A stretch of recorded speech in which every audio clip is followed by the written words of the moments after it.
Leverage. Leverage क्या होता है और फाइनेंस में लीवरेज का क्या इंपॉर्टेंस है, इसको समझेंगे इस डिस्कशन में। सबसे पहले देखते हैं ये जो टर्म लीवरेज है इसका मतलब क्या है। हम कई दफे सुनते हैं फर्म के बारे में जब स्टडी करते हैं कि फर्म लीवरेज कर रही है, हाई लीवरेज कर रही है या लो लीवरेज यूज कर रही है, और लीवरेज करने से फर्म के जो अर्निंग पर शेयर वो बढ़ रहा है, अर्निंग्स बढ़ रहे हैं। तो ये लीवरेज है क्या वाकई में? लीवरेज जो टर्म है ये दरअसल फिजिकल साइंस यानी कि फिजिक्स की टर्म है। और लीवरेज टर्म ये होती है कि जब हमारे पास जो अवेलेबल एनर्जी है इसी एनर्जी से हम उतना काम कर दें जितना कि इससे ज़्यादा एनर्जी से होगा। यानी कि हमारे पास पावर कम है लेकिन हमने कोई टेक्निक भिड़ाई, कोई आइडिया ऐसा लगाया कि इस पावर से हमने ज़्यादा काम कर दिया। फॉर एग्जाम्पल इसका मैं एक एग्जाम्पल देता हूं कि जैसे मान लो एक पर्सन को कहा जाता है कि आप वेट उठाइए, तो मान लो उसकी कैपेसिटी ये है कि वो 40 केजी वेट उठा पाता है, 40 केजी 40 केजी। अब हम चाहते हैं कि वो 100 केजी वेट उठा ले वही पर्सन, तो उस पर्सन को कोई आइडिया लगाना पड़ेगा क्योंकि उसकी कैपेसिटी तो 40 केजी है।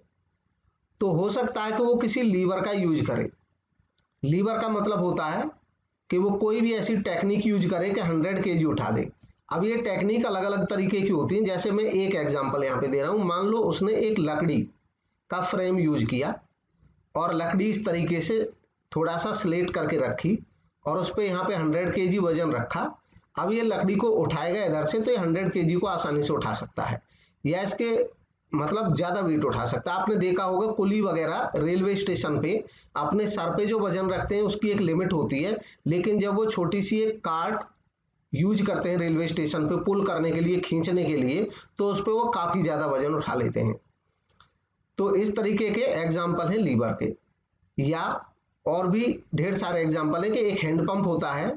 अगर हैंडपंप में हम पानी जमीन से ड्रॉ करते हैं, कोई पर्सन अगर हैंडपंप के ऊपर जो हैंडल लगा होता है, अगर मान लो ये हैंडल नहीं लगा हो और वो इसको डायरेक्ट खींचना शुरू करे तो बहुत मुश्किल हो जाएगा उसके लिए पानी निकालना। लेकिन हैंडल यानी कि ये लीवर का काम करता है। वही एक आदमी जब हैंडल लग जाएगा हैंडपंप पे तो वो इसको हैंडल करेगा और आसानी से वो पानी निकाल लेता है। तो ये खासियत होती है लीवरेज की। लीवरेज का मतलब होता है कि हम अवेलेबल पावर से ही हम ज्यादा आउटपुट निकाल देते हैं, ज्यादा क्षमता का काम कर देते हैं, ज्यादा कैपेसिटी का काम कर देते हैं। तो ये तो रहा लीवरेज का मतलब। अब लीवरेज से ही जुड़ी एक और टर्म है, उसको भी मैं यहाँ पे डिस्कस करता हूँ, फिर आगे बढ़ेंगे आज के डिस्कशन में तो और क्लैरिटी बनेगी टॉपिक की थोड़ी सी। इससे पहले हम जान चुके हैं कैपिटल स्ट्रक्चर के बारे में, पूंजी ढांचा। कैपिटल स्ट्रक्चर का मतलब होता है कि हमारी जो लॉन्ग टर्म कैपिटल हमने बिजनेस में लगाई उसमें कौन कौन से पोर्शन है, कंपोनेंट क्या क्या है इसके। कैपिटल स्ट्रक्चर हमें यह बताता है कि हमारी फर्म की टोटल कैपिटल इन्वेस्टेड में कितना पैसा हमने कहां कहां से लेके लगाया है। इसके दो मेजर कंपोनेंट रहते हैं, एक रहता है इक्विटी और दूसरा रहता है डेट। और भी बहुत सारे रहते हैं, equity share, preference share, retained earning, debenture, public deposits, लेकिन दोनों को हम स्टडी आसान करने के लिए दो पे फोकस करते हैं। मेजर कंपोनेंट दो हैं, एक है इक्विटी और दूसरा है डेट। इक्विटी ओनर्स का फंड होता है और जो डेट होता है वो लोन का फंड होता है, बाहर से लिया गया फंड होता है। कैपिटल स्ट्रक्चर में जब हम डेट का कंपोनेंट बढ़ाते हैं तो इसका मतलब हम लीवरेज यूज कर रहे होते हैं। लीवरेज यूज कर रहे हैं मतलब अगर मेरी क्षमता 10 लाख रुपए लगा करके बिजनेस करने की थी तो मेरी क्षमता तो 10 लाख की थी। अगर मैं अपनी क्षमता पे डिपेंड करता तो मेरा बिजनेस इतना बड़ा हो सकता था जिसमें 10 लाख की कैपिटल लगती है। लेकिन मैंने क्या किया, लोन यूज किया। मैं लोन यूज करके अपने बिजनेस का साइज बढ़ा सकता हूँ, मैं 20 लाख वाला बिजनेस भी कर सकता हूँ लोन का अमाउंट यूज करके, यानी कि लीवरेज का यूज करके। तो ये लीवरेज भी है। इसी के लिए टर्म यूज होता है कि जब हम कैपिटल स्ट्रक्चर की बात करते हैं कि भी कैपिटल स्ट्रक्चर में हमने इक्विटी के साथ डेट का यूज किया, तो इसके लिए एक टर्म और यूज होती है, कैपिटल गियरिंग। एक अप्रोच का अंतर ये होता है कि जब कैपिटल स्ट्रक्चर की बात करते हैं तो ज्यादातर टर्म यूज करते हैं हम कैपिटल गियरिंग, लेकिन जब हम इसकी बात करते हैं अर्निंग से जोड़ते हैं इसको, तो अर्निंग से जब जोड़ते हैं तो इसको कहते हैं लीवरेज। लीवरेज इसी का एक नाम और है लीवरेज का ही, उसको कहते हैं trading on equity. Trading on equity Hindi में बोलते हैं समता पर व्यापार। इन तीनों का जो अंतर है वो मैं अभी बता रहा हूं धीरे धीरे। जैसे 3 टर्म हमने यूज की, कैपिटल गियरिंग, इनको ध्यान से सुन लेंगे, लीवरेज और ट्रेडिंग ऑन इक्विटी। मान लीजिए आप एक फर्म बनाना चाहते हैं और उस फर्म के लिए 50 लाख रुपए कैपिटल की जरूरत है, 50 लाख की। आप हो सकता है पूरा का पूरा 50 लाख स्वयं लगा दें, तो इसका मतलब आप इक्विटी लगाएंगे। मालिक का जो पैसा वो इक्विटी है, आप अपना पूरा पैसा लगा रहे हैं तो 50 लाख इक्विटी लगाएंगे। लेकिन जब 50 लाख इक्विटी लगाएंगे तो इसका मतलब आपने कोई लीवरेज यूज नहीं की। इक्विटी की जो कॉस्ट होती है वो डेट से ज्यादा होती है। तो कोई भी बिजनेसमैन अपना बिजनेस का साइज जब बड़ा करता है तो वो डेट की अमाउंट भी यूज करता है। तो इसलिए आपने क्या किया कि भी 20 लाख तो आपने अपना इक्विटी लगा दिया और 30 लाख आपने लोन ले लिया बाहर से। यानी कि आपका जो कैपिटल स्ट्रक्चर है उसमें इक्विटी 20 लाख और डेट 30 लाख। जब हम कैपिटल स्ट्रक्चर की बात करेंगे तो इसका मतलब ये है कि आपने अपना कैपिटल स्ट्रक्चर गियर किया, यानी कि गियरिंग का यूज किया, तो इसको कहते हैं कैपिटल गियरिंग। जब कैपिटल स्ट्रक्चर में इक्विटी के साथ साथ डेट भी यूज किया जाता है तो उसको कैपिटल गियरिंग कहते हैं। कैपिटल गियरिंग कब फायदेमंद रहती है? तो ये ठीक उसी तरीके से है कि जैसे कोई पर्सन गाड़ी ड्राइव कर रहा है और जब गाड़ी ड्राइव करता है रोड पे, अगर उसको लग रहा है कि रोड काफी स्मूथ है, अच्छा है, तो वो गाड़ी की स्पीड ज्यादा रखता है, यानी कि हाई गियर का यूज करता है। हाई गियर का यूज करता है जब रोड उसको स्मूथ दिखता है। हाई गियर का यूज करने का फायदा ये है कि वो ज्यादा दूरी कम समय में अचीव कर लेगा। लेकिन हाई गियर के साथ नुकसान ये है कि रिस्क थोड़ा सा बढ़ता जाता है जितना हम गियरिंग यूज करते हैं। ठीक वैसे ही एक बिजनेसमैन को जब लगता है कि रोड स्मूथ है, रोड स्मूथ का मतलब है कि बिजनेस काफी अच्छा चलने की संभावना है, सेल अच्छी होगी, प्रॉफिट भी अच्छा होगा, तो वो हाई गियरिंग यूज कर सकता है। अभी तक हमने इस बात को एक कंसेप्ट में समझा, अब इसका प्रैक्टिकल अप्रोच देखते हैं। रोड स्मूथ का मतलब बिजनेस से ये होता है कि जैसे मान लो मेरा जो बिजनेस है वो 20% अर्न कर सकता है, और अगर मान लो इंडस्ट्री में इस अर्निंग को अच्छा समझा जाता है तो इसका मतलब रोड स्मूथ है। मेरा बिजनेस 20% अर्न करने की क्षमता रखता है, रेट ऑफ रिटर्न इसको बोलते हैं, कमाई की दर। मैं जितना पैसा लगाता हूं उसका 20% कमा लेता हूं। अब मान लो लोन जो मिल रहा है मार्केट में वो 8% पर एनम पे मिल रहा है, तो मैं क्या करूंगा, लोन का पैसा लेके लगा दूंगा बिजनेस में। मैं लोन पे लूंगा तो मेरे को कॉस्ट तो पड़ेगी लोन की 8%, और मैं रिटर्न कर लूंगा उसी पैसे पे अपने बिजनेस में लगा के 20%। 20% में कमाऊंगा, 8% में लोन पे इंटरेस्ट दूंगा, कुल मिलाकर के 12% मेरे पास बच जाएगा। ये 12% किसके काम आएगा? ये इक्विटी शेयर होल्डर्स के काम आएगा, क्योंकि वही असली ओनर है। जो पैसा बच गया, भाई 20% कमाया, 8% ब्याज दे दिया, 12% बच गया, वो फर्म में रह गया, तो इक्विटी शेयर होल्डर्स के काम आया, और वो इक्विटी शेयर होल्डर्स के अर्निंग पर शेयर को बढ़ा देगा, ईपीएस को, अर्निंग पर शेयर को। जब हम कैपिटल स्ट्रक्चर में केवल इतनी बात कर रहे थे कि कैपिटल इक्विटी के साथ डेट यूज किया, तो हम कह रहे थे कैपिटल गियरिंग। जब हमें ये लगा कि कैपिटल गियरिंग फायदे का सौदा है, रोड स्मूथ है, तो जब रोड स्मूथ है हमने हाई गियरिंग यूज किया। हाई गियरिंग यूज किया यानी कि हमने एक रिस्की काम किया। जब रिस्की काम किया तो टर्म यहां से जो यूज होनी शुरू होती है, जब हम इस बात पे बात करते हैं कि हम रिस्क उठा रहे हैं, तो इसको टर्म को ज्यादातर यूज करते हैं लीवरेज। अब कैपिटल गियरिंग भी वही बात है, लीवरेज भी वही बात है, ट्रेडिंग ऑन इक्विटी भी वही बात है, केवल बातों का अंतर हो रहा है, सिचुएशन का अंतर हो रहा है। जब हम ये कह रहे हैं कैपिटल स्ट्रक्चर में डेट ज्यादा यूज कर लिया इक्विटी के साथ साथ, तो ये कैपिटल स्ट्रक्चर की कैपिटल गियरिंग हुई। लीवरेज यूज किया जब हमने ज्यादा प्रॉफिट कमाने की संभावना देखी और ज्यादा हमारा मकसद था प्रॉफिट ज्यादा अर्न करना, और इसलिए हमने लोन यूज किया, तो इसका मतलब हमने लीवरेज यूज किया। अब ट्रेडिंग ऑन इक्विटी क्या है? ट्रेडिंग ऑन इक्विटी यही बात हुई कि जब हम इक्विटी पे, मतलब इक्विटी के साथ साथ डेट का यूज किया, यानी कि कैपिटल गियरिंग यूज किया, या इसको कहो कि लीवरेज यूज किया, और अगर हमारी अर्निंग पर शेयर इससे बढ़ जाती है, ईपीएस बढ़ जाती है, तो ईपीएस कैसे बढ़ेगी कि मोटे तौर पे इसको यहां से समझ लें कि ये जो 12% बचेगा ये इक्विटी शेयर होल्डर के फंड को बढ़ा देगा।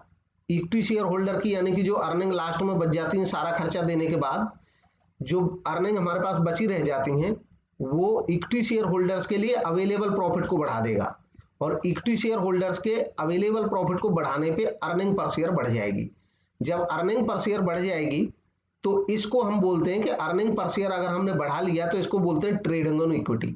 तो ये तीनों मतलब इनका जो कंसेप्चुअल मीनिंग है वो एक ही है, केवल सिचुएशन के हिसाब से इनका यूज चलता रहता है और कई बुक्स में इनको इंटरचेंजली भी यूज कर लिया जाता है। अब आज के डिस्कशन पे और आगे बढ़ते हैं हम। Types of leverage. लीवरेज के टाइप कौन कौन से हो सकते हैं? लीवरेज के टाइप एक बिजनेसमैन के लिए, एक बिजनेसमैन फाइनेंशियल मैनेजर के लिए लीवरेज के जो टाइप हैं वो फाइनेंशियल लीवरेज हो सकता है, ऑपरेटिंग लीवरेज हो सकता है और कंपोजिट लीवरेज हो सकता है। यानी कि लीवरेज तो कहीं भी हो सकता है, हम अपनी जो अवेलेबल कैपेसिटी है उससे ज़्यादा आउटपुट लेना चाहते हैं, उसकी क्षमता से ज़्यादा, तो हम लीवरेज का यूज करते हैं। दोनों तरह की लीवरेज, मेजर लीवरेज दो ही तरह की होती है, फाइनेंशियल लीवरेज बिजनेस में और operating leverage. Operating leverage business की ऑपरेशंस का लेवल बढ़ा करके अगर हम अपना प्रॉफिट बढ़ा दें, केवल ऑपरेशंस का लेवल बढ़ा करके, जैसे सेल बढ़ा करके या प्रोडक्शन बढ़ा करके, तो ये ऑपरेटिंग लीवरेज है। फाइनेंशियल लीवरेज अगर हम फाइनेंशियल यानी कि लोन यूज करके अपने कैपिटल स्ट्रक्चर में जब लोन यूज करके अपने प्रॉफिट्स को, अर्निंग पर शेयर को बढ़ा लें, तो ये फाइनेंशियल लीवरेज है। एक बिजनेसमैन हर वो सिचुएशन अपनाता है जिससे वो प्रॉफिट बढ़ा सकता है, तो वो अपने ऑपरेशंस को लेवल को भी बढ़ाता है और वो फाइनेंस का भी यूज इस तरीके से करता है कि बिजनेस उसका ज्यादा अर्न करे। तो जब वो दोनों का यूज करता है तो इस तरह से जब उसके प्रॉफिट्स बढ़ जाते हैं तो इसको हम कंपोजिट लीवरेज बोलते हैं, इसको कंबाइंड लीवरेज भी बोल देते हैं। अब इनको अलग अलग समझते हैं कि ऑपरेटिंग लीवरेज क्या है और ये क्या बताता है। ऑपरेटिंग लीवरेज एक कंपनी की उस एबिलिटी को बताता है जिसमें वो यूज करती है फिक्स्ड ऑपरेटिंग कॉस्ट को मैग्नीफाई करने के लिए effect of change in sale on its earning before interest and tax, यानी कि अपनी सेल में चेंज करे और इसकी वजह से उसका earning before interest and tax बढ़ जाए। इसको जब यूज करती है कोई संस्था तो कहते हैं ऑपरेटिंग लीवरेज। अब इसको मैं एक उदाहरण से समझाता हूं। मान लो हमारा कोई बिजनेस है, मेरा बिजनेस है और मेरे बिजनेस के लिए मैंने एक शॉप ली हुई है। इस शॉप का मैं रेंट देता हूं और इस शॉप का जो रेंट है वो 10,000 रुपीज फिक्स है, यानी कि ये जो कॉस्ट है ये फिक्स्ड ऑपरेटिंग कॉस्ट है। जो मेरी शॉप का रेंट है वो फिक्स्ड ऑपरेटिंग कॉस्ट है 10,000 रुपये। ये मुझे हर महीने 10,000 देना ही पड़ेगा किराया। मान लीजिए मैंने अपना ऑपरेशन इतना किया हुआ है अपने बिजनेस का कि मैं 1000 यूनिट लाता हूं महीने में और 1000 यूनिट में सेल कर देता हूं। मैं 1000 यूनिट लाता हूं और 1000 यूनिट सेल कर देता हूं। अब 1000 यूनिट जो मैं खरीद के लाता हूं, इनकी जो मुझे कॉस्ट पड़ती है खरीदने की 1000 यूनिट की, वो पर यूनिट पड़ती है मान लीजिए 5 रुपीज, 5 रुपये। एक यूनिट में 5 रुपये की लाता हूं और मैं एक यूनिट जब बेचता हूं तो मैं उसको 10 रुपये में बेच देता हूं। ये सेल प्राइस है और ये इसका परचेज है।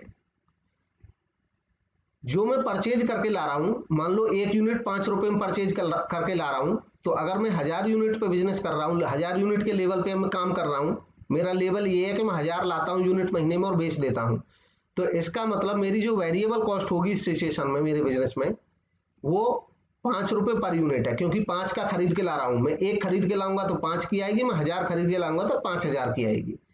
तो वेरिएबल कॉस्ट इस सिचुएशन में मेरी 5000 हो जाएगी।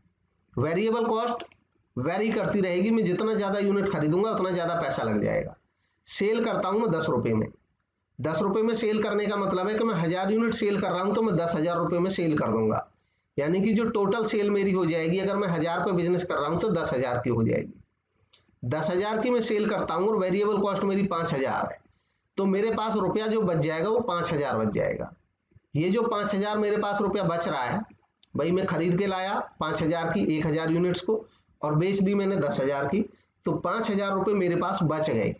ये जो मेरे पास बच गए इसको बिजनेस में बोला जाता है कंट्रीब्यूशन, यानी कि इन 1000 यूनिट ने मेरे बिजनेस में 5,000 का कंट्रीब्यूशन किया। ये कंट्रीब्यूशन मेरे काम आएगा, जो फिक्स्ड कॉस्ट है मैं उनको कवर करूंगा इसमें से। अब मान लो मेरा जो रेंट है वो 10,000 रुपये है, तो इसका मतलब मुझे घाटा हो रहा है। यहाँ पे ये जो कंट्रीब्यूशन है ये मेरे कॉस्ट को कवर नहीं कर पा रहा है। अब ऑपरेटिंग लीवरेज क्या यहाँ पे संभव है, तो ऑपरेटिंग लीवरेज हम देखेंगे कि अगर मेरे बिजनेस की क्षमता अभी बची हुई है बाकी, कि मान लो मैं 1,000 की बजाय 5,000 यूनिट अगर लाता तो क्या होता, और मान लो महीने में मैं अपना सेल का लेवल बढ़ाया, मैंने अपनी ऑपरेशंस का लेवल बढ़ाया और मैंने कहा कि अब मैं 5,000 लाऊंगा और 5,000 यूनिट बेचूंगा, तो मैं इसी सिचुएशन को अब देखता हूं क्या होता है। 5,000 यूनिट लाया तो 5 रुपए के रेट से अब वेरिएबल कॉस्ट पड़ जाएगी मुझे 25,000। एक यूनिट 10 रुपए में जा रही है, इसलिए अब ये यूनिट बिकेंगी मेरी 50,000 की। 50,000 की यूनिट बिकने पे मेरे पास जो कंट्रीब्यूशन बच जाएगा वो 25,000 बच जाएगा। 25,000 कंट्रीब्यूशन, यानी कि मैं 50,000 की यूनिट लाया, सॉरी 25,000 की लेके आया, 50,000 में मैंने बेच दी, तो 25,000 रुपये मेरे पास बच गए। अब मैं देखूंगा दुकान का किराया कितना, मेरी फिक्स्ड कॉस्ट, तो फिक्स्ड कॉस्ट तो फिक्स्ड ही रही है, ये तो बढ़नी है नहीं। ये फिक्स्ड कॉस्ट जो है इसका होना ही, इसका मौजूद होना ही किसी बिजनेस में बताता है कि ऑपरेटिंग लीवरेज संभव है, ऑपरेटिंग लीवरेज संभव है। तो क्योंकि ये फिक्स्ड कॉस्ट है, ये बढ़ती नहीं है कभी भी, तो जब मैंने 5,000 यूनिट बेची तो मुझे 25,000 का कंट्रीब्यूशन मिला मेरे बिजनेस को। इन 5,000 यूनिट ने कंट्रीब्यूट किए 25,000, तो मैंने कहा दुकान का किराया मेरा 10,000 है और अब इसके बाद मेरे पास जो बच गया प्रॉफिट वो बच गया 5,000। यानी कि कंट्रीब्यूशन वो अमाउंट होती है जिसमें बिजनेसमैन अपनी फिक्स्ड कॉस्ट को भी वसूल करता है और बचा हुआ उसके पास प्रॉफिट भी बच जाता है। अगर ये कंट्रीब्यूशन की राशि फिक्स्ड कॉस्ट से कम हो तो लॉस रहता है, जैसा कि हमने अभी देखा था जब 5,000 थी तो लॉस था। अगर ये फिक्स्ड कॉस्ट की राशि, अगर ये कंट्रीब्यूशन की राशि फिक्स्ड कॉस्ट के बराबर हो जाए तो उसको कहते हैं ब्रेक इवन पॉइंट, ना लाभ ना हानि। और अगर ये कंट्रीब्यूशन की राशि फिक्स्ड कॉस्ट से ज्यादा हो जाए तो जितनी ज्यादा है वो हमारे लिए प्रॉफिट होता है। तो ये जो हम अर्न कर सकते हैं, ये जो कैपेसिटी है हमारे बिजनेस की, इसको ऑपरेटिंग लीवरेज कहते हैं। तो ऑपरेटिंग लीवरेज का यूज करके एक बिजनेसमैन अपनी सेल में चेंज करके, यानी कि 1,000 यूनिट से उसने सेल कर दी 5,000, जब 1,000 यूनिट से उसने 5,000 यूनिट सेल करना शुरू कर दिया तो उसका जो earning before interest and tax, यानी कि ये जो 15,000 प्रॉफिट आया ये कौन सा आया भाई, अभी तक हमने वेरिएबल कॉस्ट घटाई है सेल में से और वेरिएबल कॉस्ट के बाद फिक्स्ड कॉस्ट घटाई है, तो कॉस्ट तो घट गई। अब ये जो प्रॉफिट रह जाता है इसको बोलते हैं EBIT, earning before interest and tax, यानी कि इसमें से ना कोई इंटरेस्ट घटा है अभी इस 15,000 में से, हो सकता है लोन भी ले रखा हो हमने तो इंटरेस्ट भी घटाना होगा, सरकार टैक्स लगाएगी टैक्स भी देना होगा, लेकिन वो तो हमने कंसीडर किया ही नहीं। हमने तो पहले वेरिएबल कॉस्ट घटा ली सेल में से, फिर जो बच गया उसमें से फिक्स्ड कॉस्ट घटा दी, तो ये जो प्रॉफिट हमारे पास 15,000 है इसको बोलते हैं earning before interest and tax. इसका एक नाम और है ऑपरेटिंग प्रॉफिट, ये हमारा ऑपरेशंस का प्रॉफिट है। तो जब हम सेल के चेंज के साथ रिलेशन देखते हैं अपने ऑपरेटिंग प्रॉफिट का या EBIT का, तो इसको कहते हैं ऑपरेटिंग लीवरेज। कोई बिजनेस अपनी सेल बढ़ा करके या प्रोडक्शन का लेवल बढ़ा करके अगर अपना EBIT बढ़ाती है तो इस बात को हम कहते हैं ऑपरेटिंग लीवरेज। ठीक, ऑपरेटिंग लीवरेज का होना हमें ये फैसिलिटी देता है।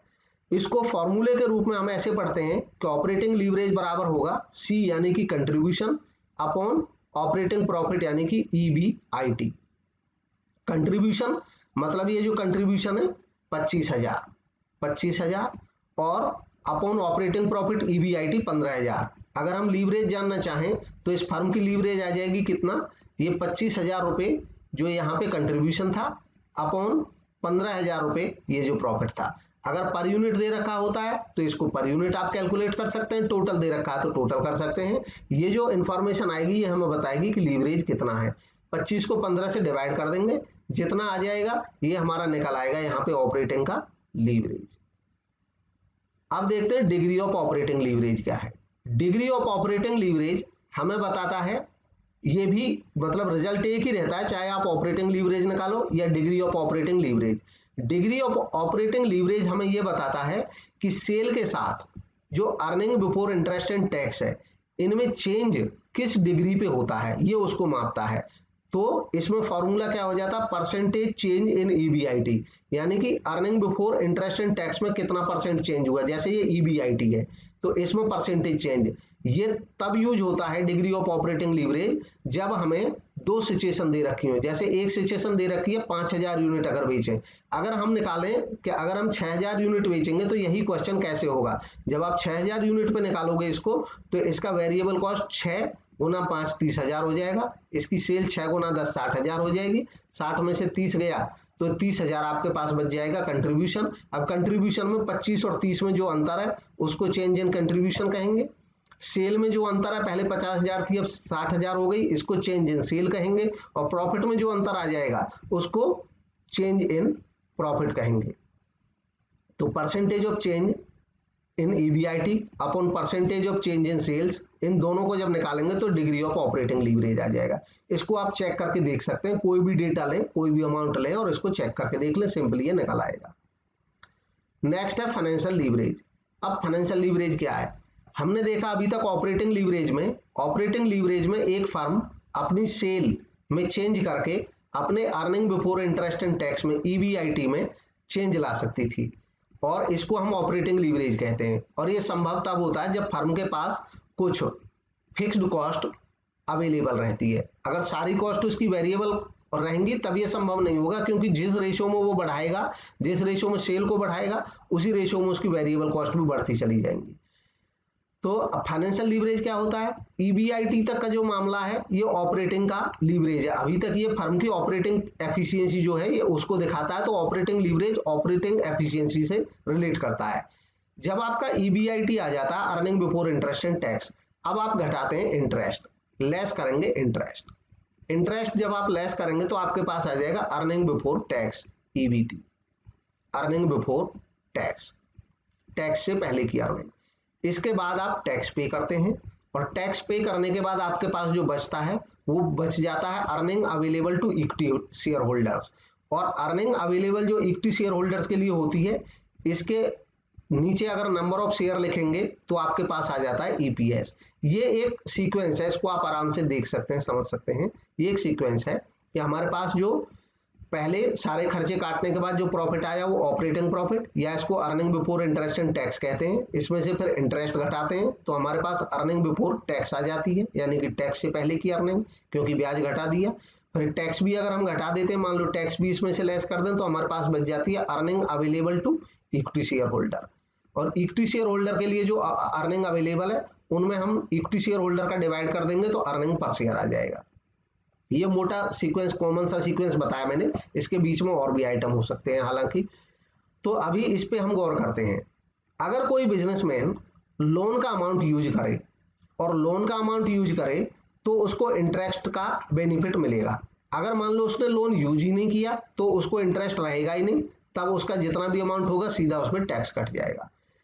अगर मान लो कोई संस्था लोन का यूज करती है, यानी कि लीवरेज का यूज करती है, और लीवरेज का यूज करके अगर वो अपने अर्निंग पर शेयर को बढ़ा पाती है, अर्निंग पर शेयर को कैसे बढ़ाएगी, वो इस तरीके से बढ़ाएगी। जैसे केवल इतना एग्जांपल ले लेते हैं कि मान लो हम एक कुछ देर पहले एग्जांपल लिया भी था कि लोन लिया हमने 8% के रेट पे मिल रहा है, और हमारी फर्म की जो रेट ऑफ रिटर्न है, यानी कि हमारी फर्म जो रेट ऑफ रिटर्न जितना हमारी फर्म कमाई की दर है, हमारी फर्म कमाती है 20%। तो सीधा सा मतलब ये है कि हमारी फर्म ने अर्न किया 20% से, जो ईबीआईटी या ऑपरेटिंग प्रॉफिट है हमारे वो 20% है सेल पे। हमने कॉस्ट जो बियर की लोन की वो 8% थी, तो हमारे पास बच गया 12%। अब ये 12% किस चीज को बढ़ाएगा, ये 12% इसको बढ़ा देगा हमारे अर्निंग बिफोर टैक्स को, यानी कि ईबीटी को। तो अगर हम लोन की अमाउंट यूज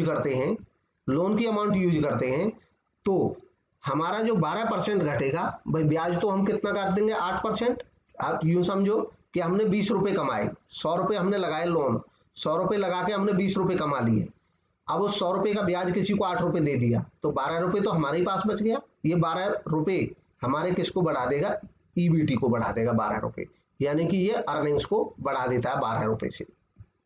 तो ये जो बचा हुआ पैसा है, ये अर्निंग, ये किसके काम आती है, ये इक्विटी शेयर होल्डर्स के काम आती है। तो लोन का यूज करके हमने ये बचाया। अब यहाँ पे ध्यान रखने वाली बात ये है कि संस्था तभी बचा सकती है ये पैसा जब संस्था की कमाई की दर इंटरेस्ट ऑन लोन से ज्यादा हो। मान लो कोई सिचुएशन ऐसी आ जाए कि हमारी कमाई की दर गिर करके 7% हो जाए, तो ये हमारे लिए उल्टा मुसीबत बन जाएगा लोन, कि हम कमाएंगे 7% और लोन पे इंटरेस्ट देना पड़ेगा 8%। इसीलिए कहा जाता है कि जो लीवरेज है उसमें रिस्क भी रहता है, रिस्क। इसीलिए अनलिमिटेड लोन कोई संस्था यूज नहीं कर सकती है, क्योंकि जो फ्यूचर है वो अनसर्टेन है, किसी ने नहीं देखा है। अचानक मान लो प्रॉफिट्स गिर गए तो मुसीबत हो जाएगी। तो एक लेवल तक ही लोन रखा जाता है। खैर, अब फाइनेंशियल लीवरेज को मापते कैसे, ये तो हमने समझ लिया कि फाइनेंशियल लीवरेज इसी को कहा जाता है जब हम अपने फाइनेंस में लोन का अमाउंट यूज करके और इक्विटी शेयर होल्डर्स की कमाई बढ़ा दें, तो ये हमारा फाइनेंशियल लीवरेज है। इसको मेजर करने का तरीका है EBIT, earning before interest and tax upon EBT। यानी कि यहां तक हमने देखा earning before interest and tax में हमारे ये ऑपरेटिंग प्रॉफिट है, इसमें से हम इंटरेस्ट घटा देंगे तो हमारे पास अर्निंग बिफोर टैक्स बच जाता है। तो इनका जो आपस में रिलेशन है वो हमको बता देता है कि लीवरेज क्या है, फाइनेंस का लीवरेज कितना है फर्म में, फर्म कितनी लीवर है फाइनेंस पे, इसको दिखा देता है हमें। Degree of financial leverage, degree of financial leverage हमें चेंज को बताता है, percentage change in EBT, earning before tax में जितना प्रतिशत चेंज हुआ upon percentage change in EBIT। अब आ जाता है कंबाइंड लीवरेज क्या होता है। अभी तक हमने देखा था ऑपरेटिंग लीवरेज और फाइनेंशियल लीवरेज, तो कंबाइन इनको जोड़ करके बन जाता है। यानी कि एक संस्था ने ऑपरेटिंग एफिशिएंसी से भी लीवरेज ली, यानी कि अपना ऑपरेटिंग एफिशिएंसी से लीवरेज में क्या करता है, वो अपना सेल बढ़ा करके वो संस्था ऑपरेटिंग प्रॉफिट बढ़ा लेता है, यानी कि EBIT बढ़ा लेता है। और उसने फाइनेंशियल लीवरेज भी यूज की। फाइनेंशियल लीवरेज यूज करके क्या करती है कोई संस्था, अपना जो ऑपरेटिंग प्रॉफिट होता है वो चाहे उतना ही रहे लेवल पे, लेकिन लोन की अमाउंट यूज करके वो संस्था अपने EBT को बढ़ा लेता है। तो ये EBT में रिलेशन बताता है, जो भी हम देख रहे थे ये रिलेशन को ऑपरेटिंग प्रॉफिट के बाद वाला जो सिचुएशन है वहां पे अपनी अर्निंग बढ़ा देता है, इक्विटी शेयर होल्डर्स के लिए पैसा बचा लेता है ज्यादा। इन दोनों लीवरेज का मिलाकर के संस्था को टोटल प्रॉफिट मिलता है, यानी कि टोटल बेनिफिट ये होता है। तो टोटल बेनिफिट मिलता है इन दोनों लीवरेज से, और दोनों लीवरेज को कहते हैं कंबाइंड लीवरेज। तो अगर इन दोनों लीवरेज को हम गुना कर दें तो हमें कंबाइंड लीवरेज पता चल जाएगी। ऑपरेटिंग लीवरेज का फॉर्मूला कंट्रीब्यूशन अपॉन EBIT और फाइनेंशियल लीवरेज का EBIT अपॉन EBT। इस फॉर्मूले को जब आप लिखेंगे तो यहाँ देखेंगे EBIT नीचे आ रहा है और फाइनेंशियल लीवरेज में ऊपर आ रहा है, तो EBT से EBT जाएगा काट और ये रह जाएगा कंट्रीब्यूशन अपॉन EBT। तो ये फॉर्मूला कंबाइंड लीवरेज का रह जाता है इन दोनों को गुना करके। अगर हम डिग्री ऑफ कंबाइंड लीवरेज रखेंगे तो ठीक वैसे ही जैसे ऑपरेटिंग लीवरेज और फाइनेंशियल लीवरेज का हमने कंबाइंड लीवरेज निकाला, ऐसे ही डिग्री निकालेंगे कंबाइंड लीवरेज की तो वो भी ऐसे ही निकलेगी। डिग्री ऑफ ऑपरेटिंग लीवरेज क्या है, आपको याद है, percentage change in EBIT upon percentage change in sale, और फाइनेंशियल लीवरेज है percentage change in EBT upon percentage change in EBIT। अब EBIT ये ऊपर है, जब अगर हम गुना करेंगे इन दोनों चीजों का आपस में तो ये EBIT यहाँ ऊपर है, यहाँ नीचे है, ये दोनों कट जाएंगे और बचेगा क्या, बचेगा percentage change in EBT upon percentage change in sale. तो ये कंबाइंड लीवरेज की डिग्री आ जाएगी। बाकी इन फॉर्मूले को नोट करके और इनको एक दो दफे प्रैक्टिस कर लेंगे तो ये याद हो जाएंगे। ज्यादातर इसी टाइप के क्वेश्चन इनके पूछे जाते हैं, फॉर्मूले वगैरह। अब रह जाता है डिविडेंड। तो डिविडेंड के कुछ मॉडल्स हैं, इनको देखेंगे। इसमें भी जो एग्जाम के पॉइंट ऑफ व्यू से महत्वपूर्ण है उसी चीज को पढ़ेंगे। डिविडेंड होता क्या है ये सब जानते हैं आप। एक कंपनी के जो अवेलेबल प्रॉफिट्स होते हैं, नेट प्रॉफिट किसी जॉइंट स्टॉक कंपनी के, उन नेट प्रॉफिट्स को जब डिस्ट्रीब्यूट कर दिया जाता है शेयर होल्डर्स को, तो शेयर होल्डर्स को जो पैसा मिलता है उसको हम डिविडेंड कहते हैं। शेयर होल्डर्स के पास जो पैसा पहुंचता है, प्रॉफिट का अंश, लाभ का अंश, उसको लाभांश कहते हैं। The share of profit which reaches to the share holders is called dividend. अब टाइप ऑफ डिविडेंड पॉलिसी, यानी कि संस्था जब डिविडेंड बांटती है तो हर संस्था कोई ना कोई पॉलिसी अपनाती है। पॉलिसी का मतलब होता है पहले से कुछ वो संस्था प्लान करके रखती है। पॉलिसी एक जनरल प्लान होता है, जनरल गाइडलाइन होता है जो मैनेजर्स को डिसीजन लेने में मदद करता है। कोई संस्था अपनी पॉलिसी पहले से तय करके रखती है कि हम डिविडेंड बांटेंगे तो उसमें हम कौन सी पॉलिसी अपनाएंगे। पॉलिसी के जो मेजर टाइप है वो स्ट्रिक्ट हो सकती है। स्ट्रिक्ट पॉलिसी का मतलब ये होता है संस्था कम डिविडेंड देती है या नहीं भी देती है डिविडेंड, संस्था ये देखती है कि पैसे का फर्म को जरूरत तो नहीं है, फर्म को जरूरत है तो पहले फर्म अपने काम में लेती है, बाकी बचता है तो डिविडेंड बांटते हैं। यानी कि इसमें एटीट्यूड ये रहता है किसी कंपनी का कि लो डिविडेंड देंगे। ये ज्यादातर वो संस्थाएं अपनाती हैं जो ग्रोइंग ऑर्गेनाइजेशन होती हैं, जिनका ग्रोथ अच्छा होता है, फ्यूचर बहुत उनको अच्छा दिखता है, तो वो सोचते हैं कि हम ज्यादा से ज्यादा इन्वेस्ट करें अपनी फर्म में। लिबरल वो संस्थाएं अपनाती हैं जिनके पास सफिशिएंट कैश होता है और इन्वेस्टमेंट के ज्यादा चांसेस नहीं होते हैं, तो वो हाई डिविडेंड देती हैं, लिबरल पॉलिसी अपनाती हैं। तीसरी होती है स्टेबल में क्या होता है कि वो कोई चीज स्टेबल रखती हैं अपनी। स्टेबिलिटी 3 तरह की रख सकती हैं वो। कांस्टेंट डिविडेंड यानी कि वो ये कह देंगी कि हम हर साल पर शेयर मान लो 5 रुपए देंगे डिविडेंड, या हर साल हम पर शेयर 10 रुपए देंगे। जब रुपए में फिक्स कर लेती हैं तो ये डिविडेंड कांस्टेंट हो जाता है पर शेयर। इस पॉलिसी में संस्था जब ज्यादा प्रॉफिट हो जाता है तो भी 10 देती है, यानी कि कुछ पैसा बचा रह जाता है। जब कम प्रॉफिट होता है तो पिछले बचे हुए प्रॉफिट में से मिला करके फिर भी इसको मेंटेन करती है। दूसरी हो सकती है स्टेबल में ही कांस्टेंट पे आउट रेशियो। इसमें पे आउट रेशियो कांस्टेंट रखा जाता है, रुपया कांस्टेंट नहीं रहता। पे आउट रेशियो का मतलब होता है संस्था ये देखती है कि अगर संस्था को मान लो 10 रुपए बच रहे हैं सारे खर्चे काट करके, तो संस्था कहती है कि 10 में से हम 2 रुपए तो रख लेंगे रिटेन अर्निंग में और 8 रुपए बांट देंगे। तो ये जो 8 रुपए है डिविडेंड बांटेंगे, अर्निंग थी 10 रुपए और रिटेन कर लिए 2 रुपए। अब ये जो 8 का रेशियो 10 से बनता है, यानी कि 10 अर्निंग में से हमने 8 डिस्ट्रीब्यूट कर दिए, ये कहलाता है पे आउट रेशियो। 10 में से 8, यानी कि इसका पे आउट रेशियो निकालेंगे तो ये 80% आ जाएगा। तो संस्था ये तय कर लेती है कि हम परसेंटेज जो अर्निंग का रखेंगे वो तय रखेंगे। 80% बांट रहे हैं तो हर साल 80% ही बांटेंगे। अब जितने भी प्रॉफिट हो, ज्यादा हो कम हो, लेकिन हमारा रेशियो फिक्स रहेगा, अमाउंट ऊपर नीचे हो सकती है। तीसरी हो सकती है स्टेबल में ही रेगुलर प्लस एक्स्ट्रा डिविडेंड। ये पॉलिसी ये होती है कि एक तो वो रेगुलर तय कर लेते हैं कि हम इतना देंगे, लेकिन जब हायर प्रॉफिट्स हो जाते हैं तो रेगुलर के साथ हायर प्रॉफिट्स के नाम पे वो कुछ पैसा जोड़ देते हैं। रेगुलर डिविडेंड में ही कुछ एडिशनल डिविडेंड दे देते हैं केवल उन वर्षों में जब संस्था को ज्यादा प्रॉफिट्स होते हैं। तो 3 तरह की पॉलिसीज हो सकती हैं। अब ये जो पॉलिसीज हैं संस्था जब अपनाती है तो क्या सोचती है कोई ऑर्गेनाइजेशन सोचती है कि उसका जो वेल्थ है शेयर होल्डर्स का वो ज्यादा से ज्यादा बढ़े। शेयर होल्डर्स का वेल्थ बढ़े यानी कि संस्था की वैल्यू बढ़े। संस्था की वैल्यू बढ़े तो अब यहाँ पे थ्योरीज हैं 2 तरह की। कुछ थिंकर्स कहते हैं कि भाई डिविडेंड कम बांटो, ज्यादा बांटो, ना बांटो, इस बात का संस्था की वैल्यू पे कोई फर्क पड़ता नहीं है। तो ये जो थ्योरीज है इनको कहते हैं इररेलेवेंस थ्योरी, यानी कि जो डिविडेंड डिस्ट्रीब्यूशन है वो इररेलेवेंट है, संस्था के वैल्यूएशन पे उसका कोई असर नहीं पड़ता है।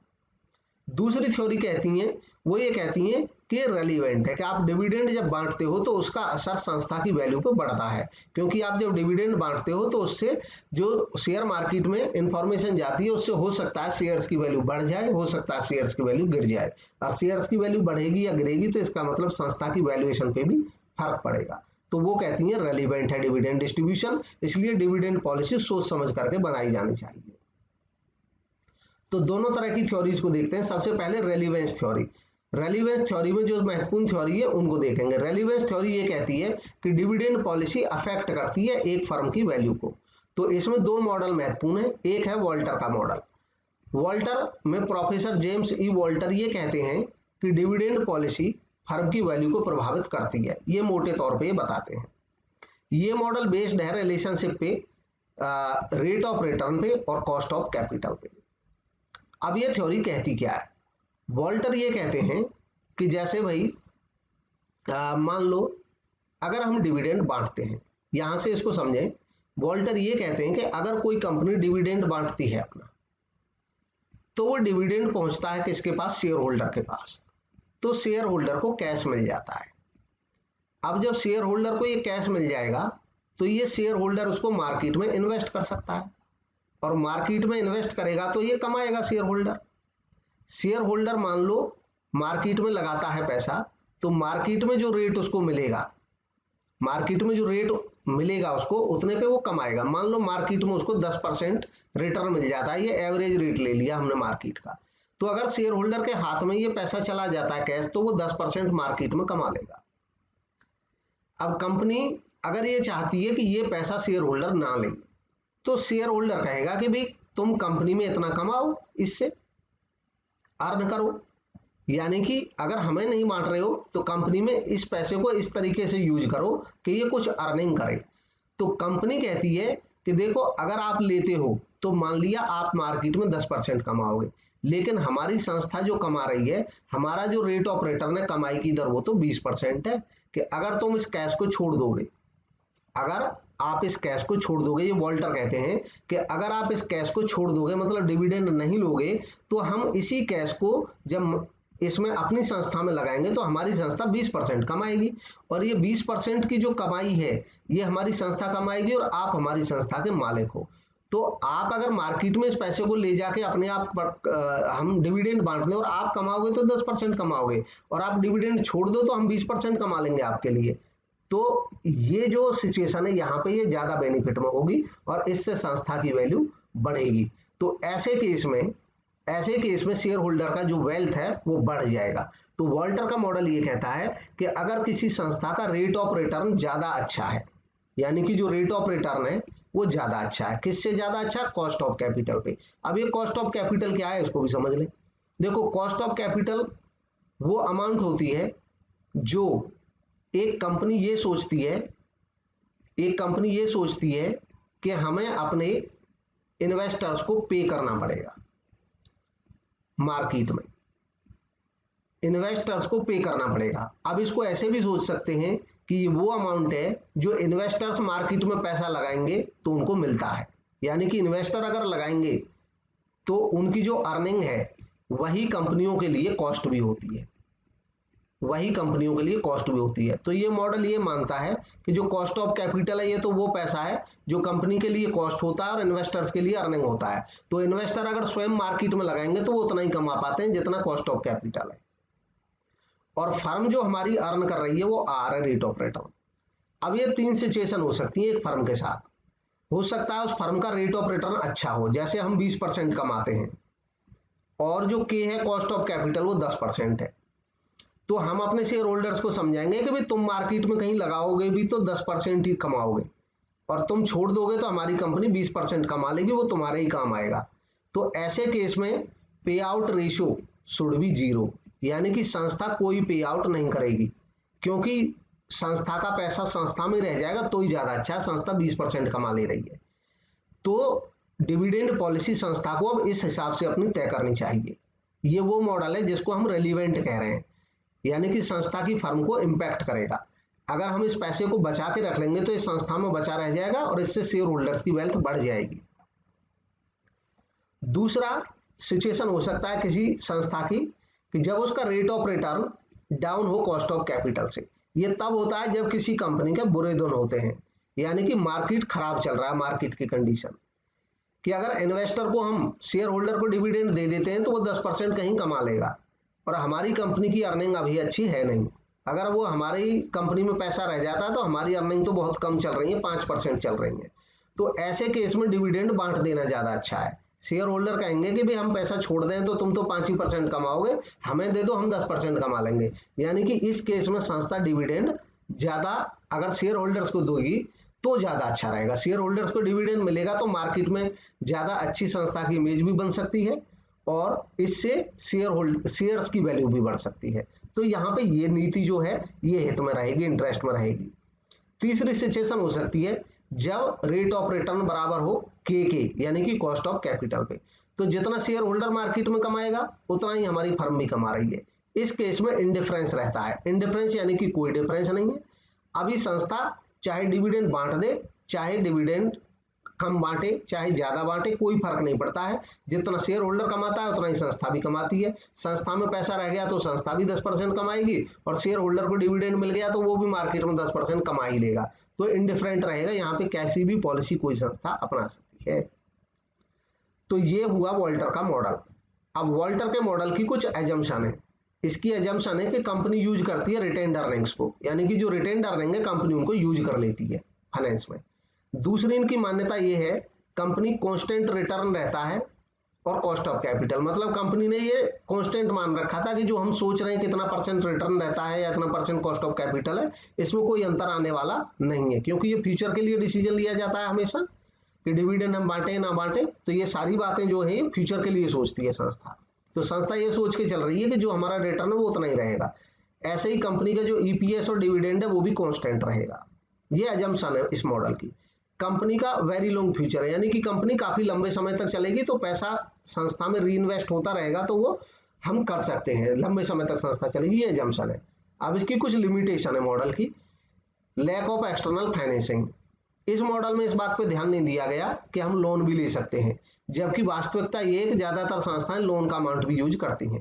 Lack of constant rate of return, इसमें मॉडल में ये अज्यूम कर लिया गया था कि रेट ऑफ रिटर्न कांस्टेंट है या कॉस्ट ऑफ कैपिटल कांस्टेंट है, जबकि वास्तव में ऐसा होता नहीं है, ये हमेशा घटते बढ़ते रहते हैं मार्केट में। अब आते हैं गॉर्डन के मॉडल पे। तो जो वॉल्टर का मॉडल है, गॉर्डन का भी सेम मॉडल है। गॉर्डन भी इसी बात को कहता है कि ये रेलिवेंट है डिविडेंड डिस्ट्रीब्यूशन का डिसीजन फर्म के वैल्यू से।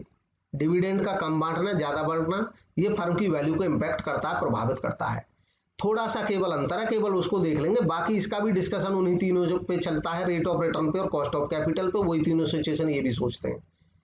गॉर्डन ने ये मॉडल किया, इन्होंने एज्यूम किया कि डिविडेंड पॉलिसी एक फर्म की वैल्यू को अफेक्ट करती है, तो ये तो कॉमन बात है। ये मॉडल सिमिलर है वॉल्टर के मॉडल जैसा ही है। इसमें अलग चीज ये है कि ये एज्यूम करता है कि जो फ्यूचर डिविडेंड होते हैं वो भी अफेक्ट करते हैं कंपनी की ये वैल्यू ऑफ कंपनी को, यानी कि जो फ्यूचर के डिविडेंड होंगे, फ्यूचर में आने वाले समय में जो डिविडेंड होंगे वो भी कंपनी की वैल्यू को अफेक्ट करेंगे। ये थोड़ा एडिशनली इनसे मानते हैं और आगे बढ़ जाते हैं ये इसमें, यानी कि फ्यूचर के जो डिविडेंड है उनको भी कंसीडर करते हैं। इसमें हम केवल करंट में जो प्रॉफिट था उसको रोक रहे थे, उसको इनकम मान रहे थे, लेकिन ये कहते हैं कि फ्यूचर में भी ये अब जो पैसा हम रख लेंगे, रिटेन अर्निंग कर लेंगे, इसकी वजह से फ्यूचर में भी संस्था को बेनिफिट और ज्यादा होंगे, तो और डिविडेंड बटेंगे, यानी कि और डिविडेंड या और रिटेन अर्निंग हो सकती है, उसको भी थिंक करते हैं, फ्यूचर को भी सोचते हैं। इसमें इनकी एजम्पशन है कि कंपनी यूज करती है केवल इक्विटी, मतलब ये कहते हैं कोई एक्सटर्नल फाइनेंस नहीं है, डेट यूज नहीं करते, ये इनकी एजम्पशन है। कॉस्ट ऑफ कैपिटल और रिटर्न कांस्टेंट है, ये भी यही मानते हैं। कंपनी की लाइफ परपेचुअल है, लंबी है, ये भी मानते हैं। और नो टैक्सेस, कोई टैक्स नहीं लगते हैं, ये मानते हैं, एज्यूम करते हैं। इसकी क्रिटिसिज्म है कि गॉर्डन का मॉडल ये एज्यूम करता है कि कोई डेट नहीं है, जबकि वास्तव में ये एप्लीकेबल नहीं है, वास्तव में बिजनेसेस डेट को यूज करते हैं। कॉस्ट ऑफ इक्विटी और रेट ऑफ रिटर्न इन्होंने कांस्टेंट मान लिया, ये भी रियल प्रैक्टिस में नहीं होता है। गॉर्डन मॉडल में इन्होंने कहा कि कोई टैक्स नहीं होता, जबकि वास्तव में ये पॉसिबल है ही नहीं, संस्थाओं पर टैक्स लगते हैं। अब देखते हैं इसमें जो तीसरी महत्वपूर्ण थ्योरी है इन दोनों के अलावा, वो इररिलेवेंस थ्योरी है। और इररिलेवेंस में एमएम अप्रोच, मोदी गिलियानी और मिलर की अप्रोच, ये महत्वपूर्ण है।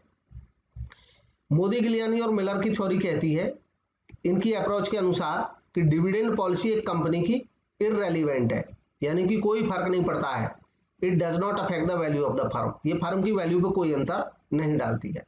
ये अप्रोच ये कहती है कि कोई चेंज नहीं होगा total wealth of share holder में, शेयर होल्डर के वेल्थ में, शेयर होल्डर का वेल्थ ही वैल्यू होता है फर्म की, उसमें कोई अंतर नहीं होगा डिविडेंड डिसीजन से। क्यों? क्योंकि ये कहते हैं कि अगर आपने डिविडेंड डिस्ट्रीब्यूट कर दिए तो ये शेयर होल्डर्स के हाथ में कैश इन हैंड को बढ़ा देगा, कैश इन हैंड को बढ़ा देगा। यानी कि शेयर होल्डर का मान लो 100 रुपए का शेयर है, अब हमने उसको कहा कि 10 रुपए डिविडेंड दे दिया, तो शेयर होल्डर के पास 10 रुपए कैश हो गए। अब ये शेयर होल्डर 100 रुपए के शेयर का मालिक है और 10 रुपए कैश है इसके पास, तो टोटल वेल्थ कितनी हुई? 110। फिर कहते हैं ये अगर डिविडेंड नॉट डिस्ट्रीब्यूटेड, अगर डिविडेंड आपने नहीं बांटा तो it will increase the share price. कि मान लो 100 रुपए का शेयर है, कंपनी ने कहा कि भी पर शेयर 10 रुपए डिविडेंड हम बांट सकते थे, लेकिन बांट नहीं रहे, इसको रिटेन कर लेते हैं, तो ये 10 रुपए भी कंपनी के पास ही रह गए। जब 10 रुपए कंपनी के पास रह गए तो ये मोदी गिलियानी मिलर ये मानते हैं कि शेयर होल्डर पूरे रेशनल होते हैं, वो मार्केट की पूरी समझ रखते हैं, तो उनको पता है कि भी कंपनी ने 10 रुपए डिविडेंड बांटा नहीं है, तो कंपनी के पास ये रिजर्व रह गया है। अब कंपनी के पास जब रिजर्व रह गया है तो इसकी वजह से शेयर की प्राइस मार्केट में बढ़ जाएगी, क्योंकि सब लोग देखेंगे कि कंपनी ने तो रिजर्व बचा के रखा हुआ है 10 रुपया, तो शेयर की वैल्यू इस हिसाब से मार्केट में बढ़ेगी कि जो शेयर की कीमत है वो 110 हो जाएगी। 100 रुपए का शेयर और 10 रुपए के बच गए रिजर्व कंपनी के पास, तो लोग इसकी कीमत शेयर की 110 आंकेंगे। तो इस केस में शेयर होल्डर के पास 100 रुपए का शेयर था और 10 रुपए कैश थे, अब भी उसके पास 110 थे, इसमें शेयर की कीमत ही बढ़ गई 10 रुपए और 110 हो गई, यानी कि जो शेयर होल्डर की वेल्थ है बराबर है। और इस वजह से कोई अंतर नहीं आता, आप डिविडेंड कम बांटो, ज्यादा बांटो या ना बांटो।